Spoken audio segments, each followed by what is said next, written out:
ಆಚಿ ಮಸಾಲ. ಎಂತ ಅಡಿಗೆಯ ರುಚಿಯಾಗೋ ರಹಸ್ಯವು 20 ರೂಪಾಯಿ. ಮಹಾತಾಯಿ ಚಾಮುಂಡೇಶ್ವರಿಯ ದರ್ಶನವನ್ನು ಪಡೆದು ಆಕೆಯ ಆಶೀರ್ವಾದವನ್ನು ಬೇಡೋದ್ರ ಜೊತೆಗೆ ಮಳೆ ಬೆಳೆಯನ್ನು ಕರುಣಿಸಿ ಜನ ಜಾನುವಾರುಗಳಿಗೆ ರಕ್ಷಣೆಯನ್ನು ಕೊಡು ತಾಯಿ ಅಂಥೇಳಿ ಪ್ರಾರ್ಥಿಸಿದ್ದೇನೆ. ತಾಯಿ ರಕ್ಷಣೆ ಕೊಡಲಿ. ಯಾವಾಗಲೂ ತಾಯಿ ಚಾಮುಂಡೇಶ್ವರಿ ದುಷ್ಟರಿಗೆ ಶಿಕ್ಷೆ ಕೊಟ್ಟು ಶಿಷ್ಟರ ರಕ್ಷಣೆ ಮಾಡುವಂಥ ಪರಂಪರೆಗೆ ಅನುಗುಣವಾಗಿ ಒಳಗೆ ದೇಶದೊಳಗಿರುವಂಥ ದುಷ್ಟ ಮನಸ್ಸುಗಳನ್ನು ನಾಶ ಮಾಡಲಿ, ದುಷ್ಟ ಬುದ್ಧಿಯನ್ನು ನಾಶ ಮಾಡಲಿ, ದೇಶದ ಹೊರಗಿರ್ತಕ್ಕಂಥ ರಾಷ್ಟ್ರ ವಿರೋಧಿಗಳಿಗೆ ಅವರಿಗೆ ನಾಶವನ್ನು ಮಾಡಿ ರಾಷ್ಟ್ರಕ್ಕೆ ರಕ್ಷಣೆ ಕೊಡಲಿ ಅಂತ ತಾಯಿಯಲ್ಲಿ ಪ್ರಾರ್ಥಿಸ್ತೇನೆ. ನಂಬಿದವ್ರನ್ನ ಕೈ ಬಿಡೋದಿಲ್ಲ ಅನ್ನೋದು ಒಂದು ನಂಬಿಕೆ. ಆ ನಂಬಿಕೆಗೆ ಅನುಗುಣವಾಗಿಯೇ ತಾಯಿಯ ದರ್ಶನವನ್ನು ಪಡೆದಿದೆ. ನಮ್ಮ ಮುಖ್ಯಮಂತ್ರಿಗಳು ವಿಪಕ್ಷದಲ್ಲಿದ್ದಾಗ ನಮ್ಮ ನೀರು ನಮ್ಮ ಹಕ್ಕು ಅಂತ ಹೋರಾಟ ಮಾಡಿದರು.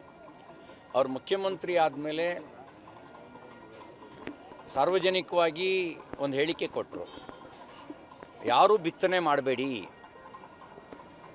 ಜಲಾಶಯಗಳ ನೀರನ್ನು ಕುಡಿಯೋ ನೀರಿಗೆ ಉಳಿಸ್ಬೇಕು, ಕುಡಿಯೋ ನೀರಿನ ಉಳಿಸ್ಕೊಂಡು ಖಾತ್ರಿಪಡಿಸ್ಕೊಂಡು ಆಮೇಲೆ ನೀರಾವರಿಗೆ ಬಳಕೆ ಮಾಡಬೇಕು ಅಂತ ಹೇಳಿದ್ದಾರೆ. ನಮ್ಮ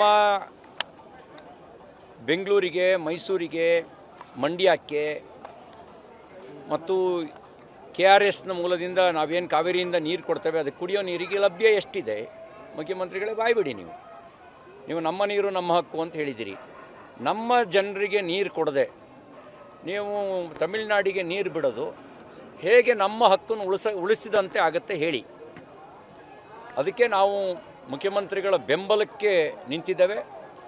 ಮುಖ್ಯಮಂತ್ರಿಗಳೇ, ತಮಿಳುನಾಡಿನ ವಾಟರ್ಮ್ಯಾನ್ ನೀವಲ್ಲ. ವಾಟರ್ಮ್ಯಾನ್ ಥರ ಟ್ರೀಟ್ ಮಾಡೋದಕ್ಕೆ ನೀವು ಯಾರಿಗೂ ಅವಕಾಶ ಕೊಡಬಾರ್ದು. ನೀವು ನಮ್ಮ ಮುಖ್ಯಮಂತ್ರಿ, ನಮ್ಮ ಜನರ ರಕ್ಷಣೆ ಮಾಡೋ ಜವಾಬ್ದಾರಿ ನಿಮಗಿದೆ. ಮತ್ತು ನೀವು ಹಿಂದೆಯೇ ಹೇಳಿದಿರಿ ನಮ್ಮ ನೀರು ನಮ್ಮ ಹಕ್ಕು ಅಂತ.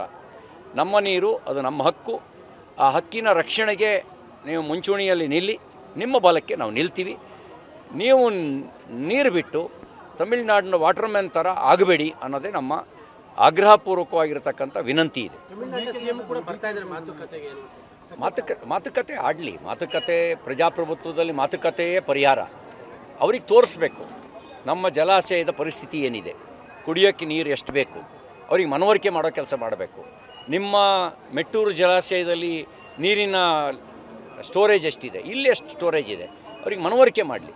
ಮನವರಿಕೆ ಮಾಡಿಕೊಡುವ ಜವಾಬ್ದಾರಿ ಇವ್ರದ್ದೇ ಇದೆ. ಮತ್ತು ಹೇಗಿದ್ದರೂ ಎರಡೂ ಪಕ್ಷಗಳು ಮಿತ್ರ ಪಕ್ಷಗಳು ಪರಸ್ಪರ ಮಿತ್ರನಿಗೆ ಮನವರಿಕೆ ಮಾಡೋಕ್ಕಾಗದೇ ಇದ್ದರೆ ಇನ್ಯಾರಿಗೆ ನೀವು ಮನವರಿಕೆ ಮಾಡ್ತೀರಿ?